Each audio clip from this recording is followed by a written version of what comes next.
How worried are you that right-wing influencers, people who do have an impact on your constituents, are being funded either directly or indirectly by the Russian government? A few memes or videos in the vast sea of political commentary is not going to make much of a difference in this election, nor has it in past elections as well. What did make a difference in the last election is the lies about Hunter Biden's laptop. Dana Bash is terrible.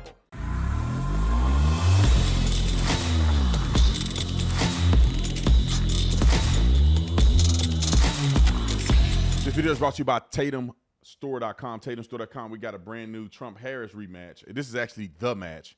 The other one was Joe Biden, Donald Trump rematch, but this is the match. You got comrade Kamala Harris over here with a communist hat on. This is hilarious. So where it is, like and subscribe to the channel. Y'all already know what to do. Let's get into this. All right, ladies and gentlemen, let's talk about this Dana Bash interview.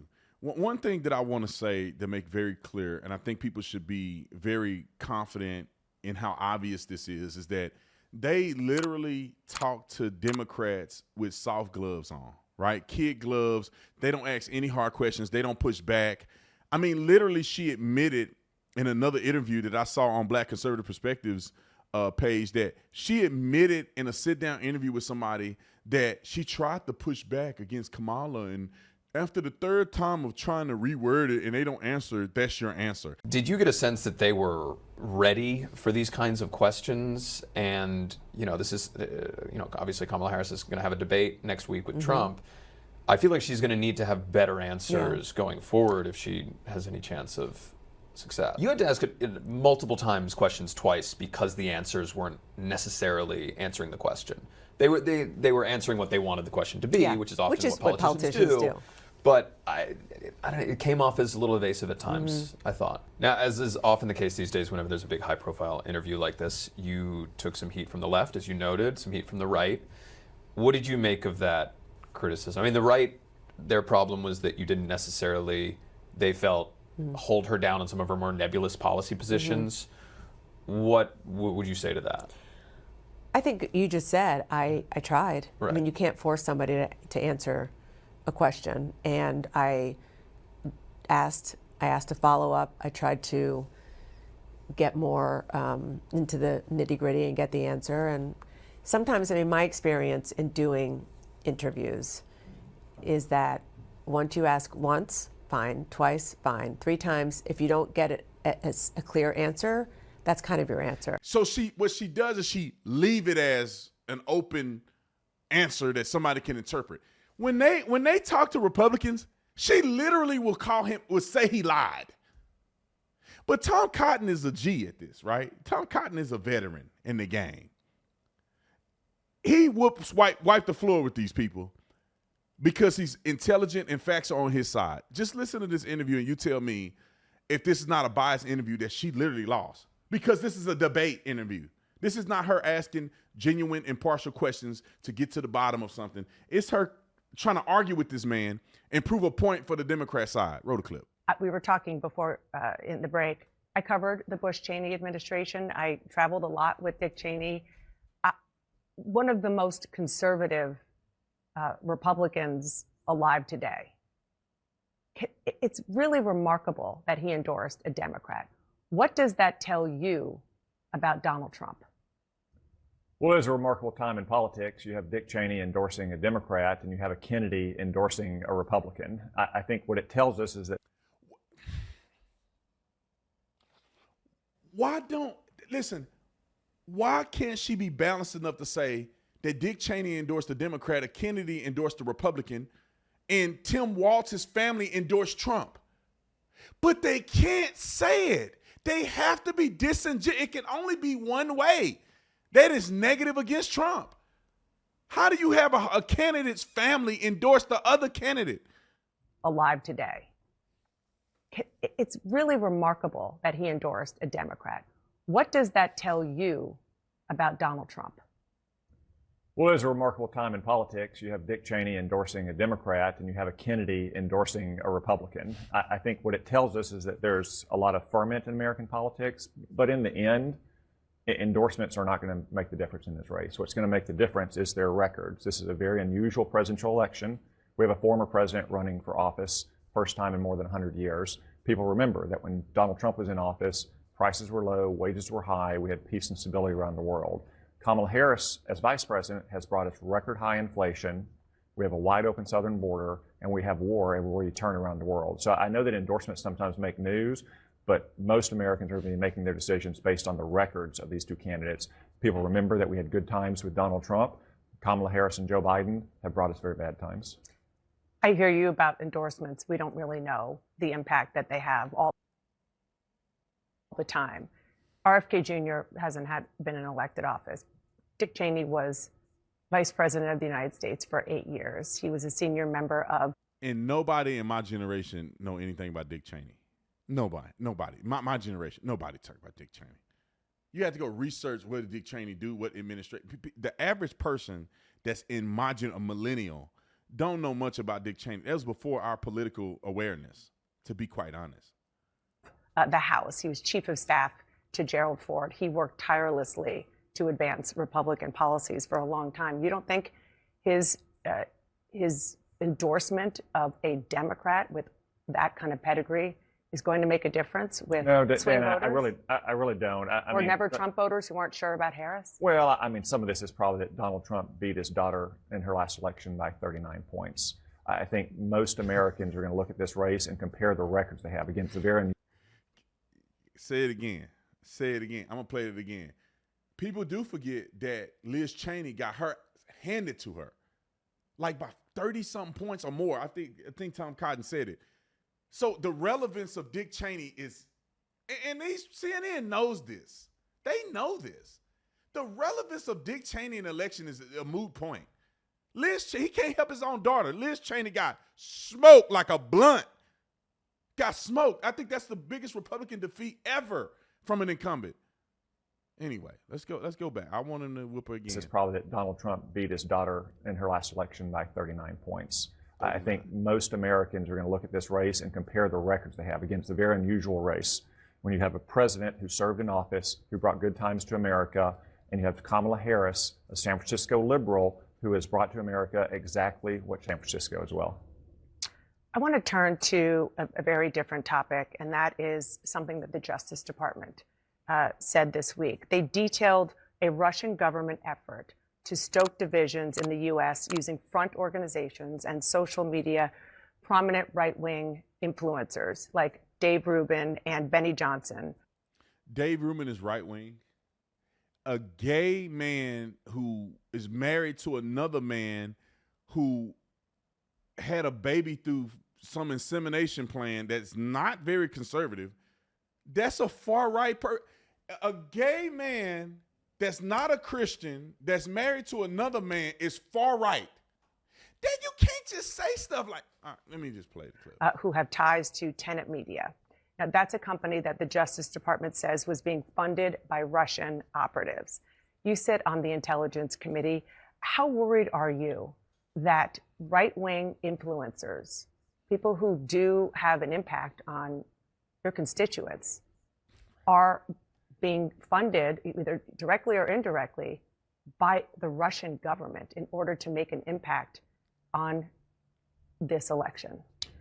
Well, first off, Dana, we haven't been in session, so I haven't seen any intelligence about this matter. I've only seen the allegations I've read in the newspaper. People should not knowingly take money from the government of Russia or Iran or China or any other adversarial nation to try to influence the election. But I also think it's fair to say that a few memes or videos in the vast sea of political commentary is not going to make much of a difference in this election, nor has it in past elections as well. What did make a difference in the last election is the lies about Hunter Biden's laptop that more than 4 dozen former intelligence officials lied about in the middle of that campaign. And most networks, to include this one, bought that lie hook, line, and sinker. That did make a difference in the election. But I think a few videos or commentaries, which, again, you shouldn't do if you're out there in the business of commentating on elections, is not going to make a difference in the vast sea of commentary we see. And also, Putin endorsed Kamala Harris. So if you're worried about Russia paying right-wing influence, he endorsed Kamala Harris. If we can name a favorite candidate, it used to be Joe Biden, but now he is not participating in the election campaign, and he recommended to all his allies to support Ms. Harris. So that is what we are going to do. So it was, well, he said that we should, that is why we should also do that. Well, her laugh, she's laughing, her laugh is so fascinating. It means that everything is good, and if everything is good,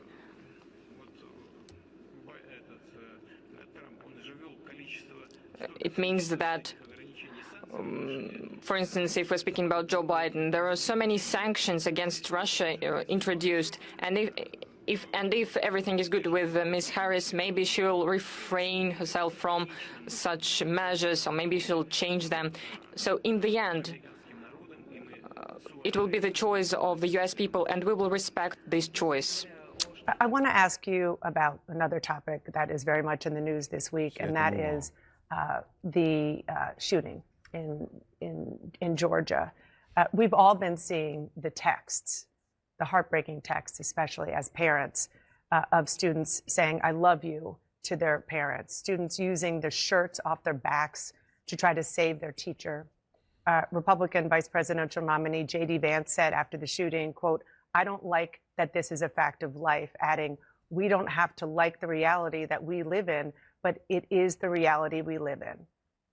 Do you accept that school shootings like this are just a way of life now? No, absolutely not. And J.D. Vance doesn't either. He said that he doesn't want them to be a fact of life. And this week, the Associated Press got caught distorting that quote from him so bad that they had to retract it. But here's what we also know about that shooting, even as we're still gathering all the facts. It wasn't as bad as it might have been because there was a police officer on the school premises that was able to neutralize the shooter. Kamala Harris wants to take police officers out of school. She said it in the past. That's her position. It's not surprising because she's consistently taken positions against law enforcement throughout her career as a San Francisco liberal. If that police officer hadn't been there, if Kamala Harris had gotten her way, many more students and teachers might have been killed. She was attacked when she ran for president in the Democratic primary. They were calling her Kamala Cop because she was the opposite of what you were saying. But I just want to stay on this. Because she was the opposite. She's making a statement. She was the opposite of what he's saying. No, she's not. Nick got the video. We'll play the video for you. She literally said we need to decriminalize police and decriminalize schools, or demilitarize. Not decriminalize, but demilitarize. She said it. We need to get cops out of the school. So, again, what we need to do about demilitarizing our schools and taking police officers out of schools. We need to deal with the reality and speak the truth about the inequities around school discipline, where in particular black and brown boys are being expelled and or suspended as young as I've seen, as young as in elementary school. Yeah. Ma'am, you lying. Okay. Topic of school shootings, because you're right, it could have been so much worse. And they do have measures in place in this school. But the fact that there are mental health problems, and we don't know exactly what was going on with this 14-year-old, 14. But there are mental health problems all across the world right now. It's bad. The difference between other countries and this country is that it is being expressed with gun violence. Is it not time to figure out a way to mitigate that part of the equation when it is affecting our children so often? Well, I think one way to mitigate that is to enforce the laws we have on the books. Donald Trump did that. We had a severe crackdown on criminals using guns. Since Joe Biden and Kamala Harris have taken office, they have deprioritized that. They haven't focused on enforcing the laws that we have on the book. They focus on trying to take guns away from law-abiding citizens. That's not going to solve our crime problem. What will solve our crime problem is actually cracking down on gun crimes. They've directed U.S. attorneys in many cases not to pursue gun charges because those gun charges come with stiff mandatory minimums, which Kamala Harris opposes. So are these some of? I mean, do you see any action in the offing at all in the wake of this once again, or is it just going to be enforce the laws on the books? Well, again, enforcing laws on the book is one way to stop gun crime. Another way is to keep police officers at schools. Many schools across the country have police officers, but Kamala Harris and her friends on the radical left were successful in getting police officers out of many schools during the BLM riots in 2020 and the what followed. So Congress won't do anything. Well, look, most law enforcement happens at the local level. These police officers are not federal agents; they're local police department officers. But again, Kamala Harris and her friends on the radical left who oppose law enforcement, they wanted to get them out of schools. That's one way. It's not the only way, and it's not a silver bullet, but that's one way to help protect these schools, among many others. Before I let you go, if Donald Trump wins, do you want to be defense secretary? I'm focused on Donald Trump winning, just as he's focused on winning. There's plenty of time for him to put together a great team after the election, which I know he will. Somehow I had a feeling that was going to be your answer, but I thought I would try anyway. Senator, thank you so much for. All right. Now we got the idiots out of the way. Not idiots. That one lady is an idiot. Tom Cotton is the man. I think Trump got to have this man somewhere in this administration. A lot of these people that are very intelligent like this, that can articulate themselves very well, it's definitely people he needs to have in his administration. These people are completely disingenuous about every single aspect of policy positions that they're trying to exploit on television. Kamala Harris is a complete failure. We all know she's a failure. There's clips, and CNN the person in the back can look these clips up instantaneously while he's saying it. They know it's true. They could put it on the screen and validate what he's saying, but they won't because they're propaganda machines for the Democrat Party. There is no legislation that would have stopped this kid from doing what he's doing. There's no new legislation. What are they going to? He shouldn't have had a gun. He didn't buy a gun from the store. So the law on the book says that a 14-year-old can't buy AR-15. That law already exists. The law on the book says that you're not supposed to go on campus with a firearm. Law on the book says you're not supposed to discharge a firearm on campus. Law on the book says you're not supposed to shoot a person outside of self-defense. That's what the law says. The law also says that you, as an adult, you can't buy a gun and give it to your 14-year-old. All of those laws are already in place. All of those crimes were committed, and all of those people are being held accountable to those crimes. What legislative measure could you have put into place to stop a man from buying a gun and giving it to his 14-year-old? What law that can prevent that from happening? You ban AR-15s? Okay, what if he gave his son a handgun? Still a gun, still can do damage. I would argue the handgun will do more damage because you can conceal it. Can't conceal a big old rifle you hanging. People will see you go, oh, shut the doors. You got a handgun in your waistband. You go in the classroom and do, you know what I'm saying? So what are y'all saying? They're going to do a background check on who? The kid? They can't do a background check on a 14-year-old that didn't buy a gun in the store. You want every American to do a background check to see if they're crazy or not? Come on, man. Half of the politicians would be crazy. Anyway, I'll see you on the next one. I'm out.